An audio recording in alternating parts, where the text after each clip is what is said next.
Hey guys, welcome back to another video. Today I wanted to share the build that I've been playing the past 2 days, which is my Viper Strike of Mamba Pathfinder. This was inspired by Mathil. I decided to make a Pathfinder version just to see how it is. And I've played about a day so far. And in summary, this is not a great build for me. It's a little below expectations, and I know this is subjective, but it doesn't really suit my playstyle, and I'll explain why in a second here. Basically, the defenses on this build is great. We are rocking 90 res while running Petrified Blood with Progenesis, and we have Melding of the Flesh as well. So our defenses, really, we are pretty much immortal in maps, right? Even against uber bosses and all, we can take quite a lot of damage. However, as you know, we are Pathfinders, so our res is heavily reliant on flask. The good thing is that we are running Tides of Time, and because we're a Pathfinder with some flask nodes, we basically sustain our flasks fine. And the Master Surgeon node here turns our life flask into basically a monster of a regen. So whenever you're degenning, you just hit your life flask and it'll always keep you full. So that's the good thing about it. It's really good defenses. However, the mapping and just the overall quality feel of the build is just not where I want it to be. Mapping feels really slow because of Viper Strike of Mamba. It hits an enemy and then it prolifts the poison, but the proliferation doesn't feel good. It doesn't cover the entire screen, and you don't really scale AoE in this build, so you always get straggler mobs that are, either they weren't poisoned or they just, so you have to basically go back many times to kill mobs. And the single target, yes, it's good, but it also is heavily reliant on you getting all the conditions right. So you need your ambush to be up, you need to have your despair curse on the enemy, and you need your envy as well, which I took away. I'll explain that in a second here. But you need all the conditions to be right to land that one big hit to inflict the big poison on the enemy. So it's a little clunky for me, and it's not really my playstyle. I'll go over some of the frequently asked questions that I see on Reddit around this build, and hopefully answer some questions that you have and help you decide if you want to try out this build or not. So to start off, the first thing I want to talk about is the envy aura. So let me see if I can find my weapon here. So this envy skill, if I just take this off and put this here, as you can see, this aura grants us quite a lot of chaos damage, 101 to 141. That's almost equivalent to half of an awakened added chaos. So it's quite a lot of damage. And if you check out the builds on POE Ninja, you notice that a lot of people are running the Envy setup with Ray Spectre and Guardian's Blessing. They also throw in a Brutality here, and the reason for that is because if you're playing Viper Strike of the Mamba, you only want your Viper Strike to be the skill that is poisoning the enemy. You don't want anything else to be poisoning the enemy, because if the enemy is already poisoned, you cannot inflict poison with your Viper Strike. And you've noticed, if in many scenarios where you feel like you're doing no damage, it's because there is already an existing poison on an enemy, and it's probably from either your Spectre or your Whirling Blades. So that's why it's important to attach Brutality to these skills here, even to your Spectre, because if your Spectre hits an enemy and inflicts a poison, your Viper Strike essentially does no damage. And that's the reason for running Brutality with Spectre. So it is quite an important setup here to run your Spectre with Guardian's Blessing, so you can run Envy. However, it takes up 3 sockets, and we are quite socket starved. So I decided to drop it, and I ended up losing about 8 million DPS. My DPS went from 30 million to about 22 million, so it's quite a significant drop. So essentially, you have to run this setup, and you have to get your Dark Marionettes going.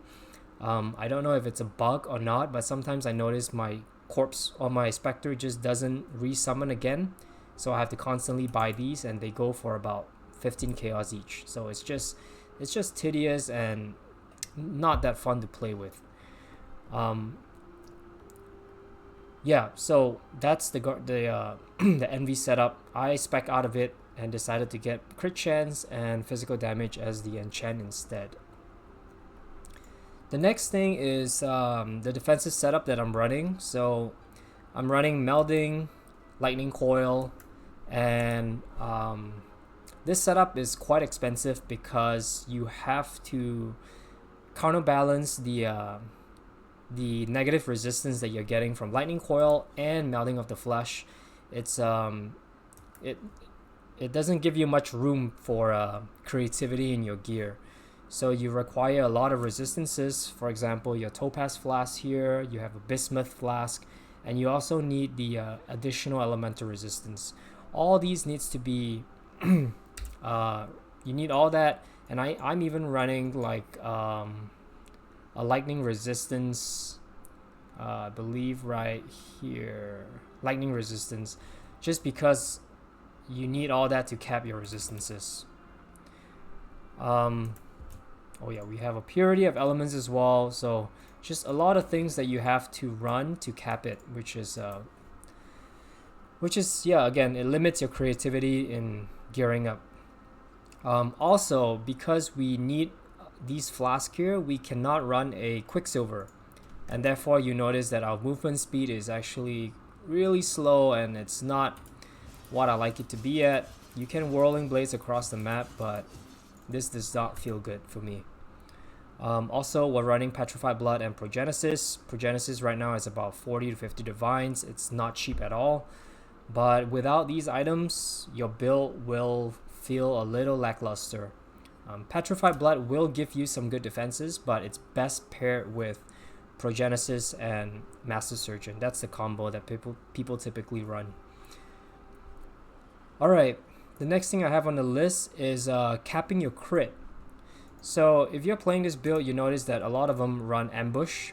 Ambush basically is like a blink strike where you blink to the enemy and you gain an exerted attack that gives you plus 50 crit and plus 142 crit multi. So it essentially guarantees a crit. However, you wouldn't be ambushing throughout the map when you're mapping. In fact, you will basically walk up to a pack and you would hit it once without ambushing. So you need to make sure that without ambush, your crit is capped. As you can see here, my critical chance is capped. And this will just give you a much better quality of life, because if you do not crit on a hit, you will basically deal no poison damage, and that will feel pretty bad. So that's why we're running a Diamond Flask. That's why it's important to get at least 9.5% crit on each weapon. I have 9.6 here, 9.3. And also, Ralakesh is important because it grants you the power charge bonuses, which is 50% crit per power charge. So that's 150% crit. All this is important, so you're capping your crit. And again, you can't just rely on ambush, because that's really your single target skill. You can't ambush through the map because there's a cooldown on it. Alright, the next thing on the list I briefly mentioned earlier is poison management. So Viper Strike requires you to inflict one poison on a non-poison enemy for it to deal its maximum damage.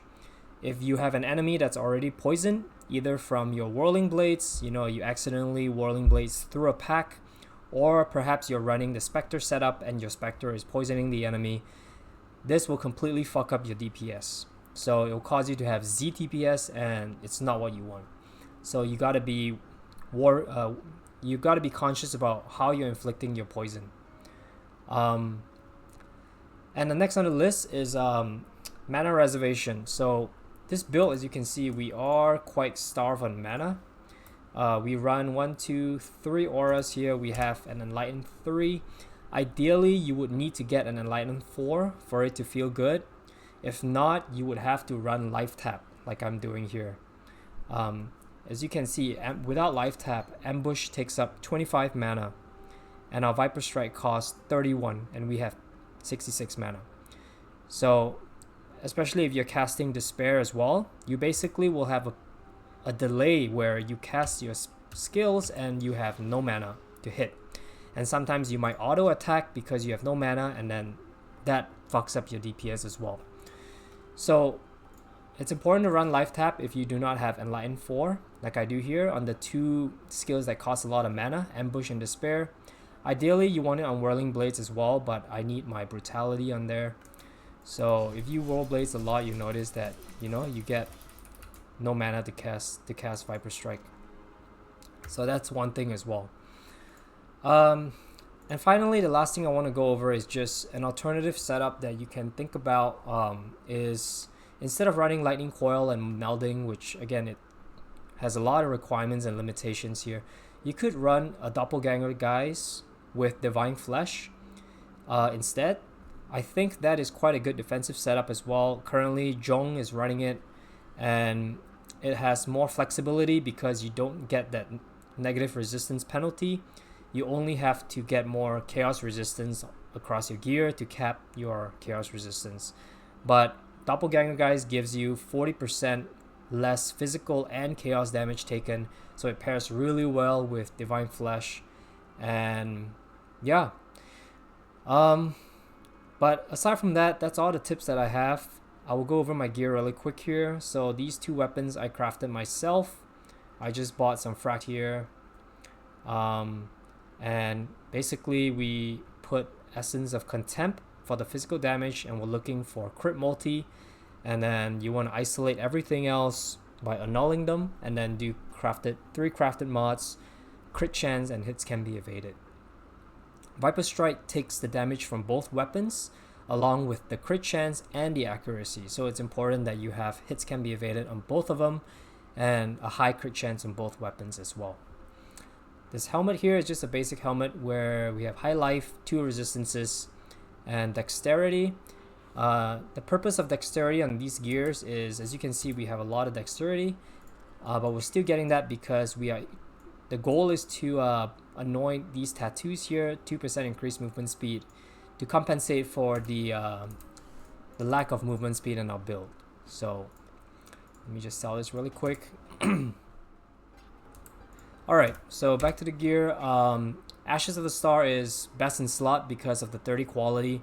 We gain that across a lot of our gems. Most importantly, Viper Strike of the Mamba, you get 100% more damage. Other gems are like your Alchemist Mark, you get a lot of effect from there, and so forth. So best in slot. Lightning Coil, you know what it does.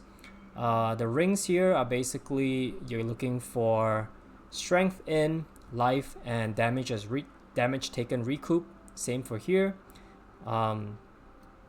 You don't have much flexibility, unfortunately, again, because you are really resistance starved and you need your stats as well.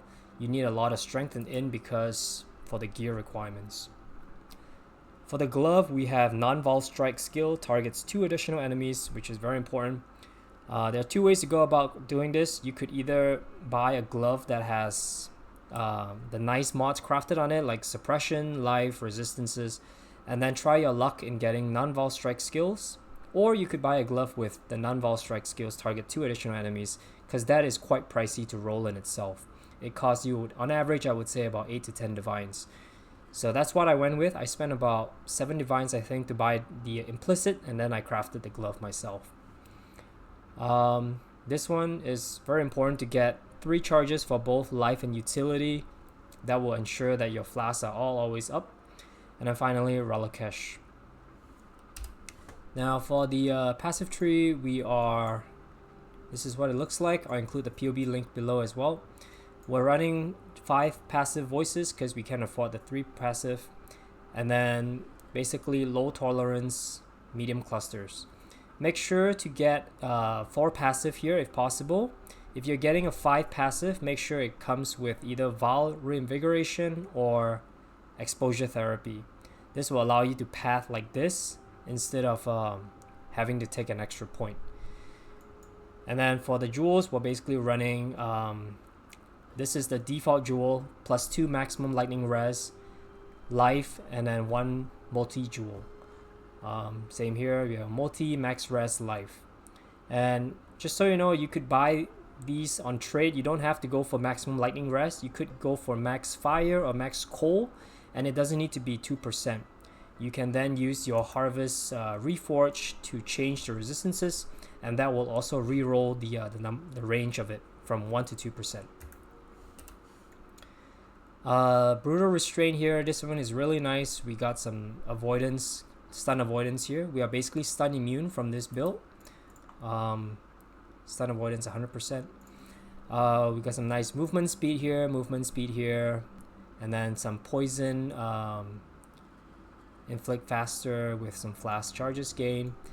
And then down here is the same thing, 5 passive voices with the same jewel types. But yeah, this is what the tree looks like.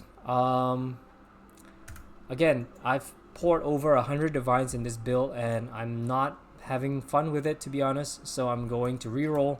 But I think definitely there is potential. If you like the playstyle, you can definitely make it work.